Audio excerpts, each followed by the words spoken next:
معافیت مالیاتی موضوع ماده 132 قانون مالیات‌های مستقیم. بریم با هم ببینیم این معافیت به چه اشخاصی تعلق میگیره و شرط بهره مندی ازش چی هستش. معافیت ماده 132 به اشخاص حقوقی غیر دولتی، یعنی همون شرکت‌های خصوصی تعلق میگیره که دارای فعالیت‌های تولیدی، معدنی، هتل‌ها، اقامتگاه‌های گردشگری، بیمارستان‌ها و تولیدات حوزه فناوری اطلاعات هستند.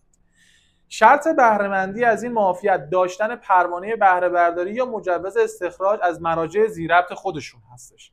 مدت استفاده از این معافیت در مناطق عادی کشور 5 سال و در مناطق کمتر توسعه یافته 10 ساله که اگر ما در شهرک‌های صنعتی و ویژه اقتصادی باشیم در مناطق عادی این معافیت 2 سال افزایش پیدا میکنه و 7 سال میشه و در مناطق کمتر توسعه یافته این معافیت 3 سال افزایش پیدا میکنه و به 13 سال میرسه.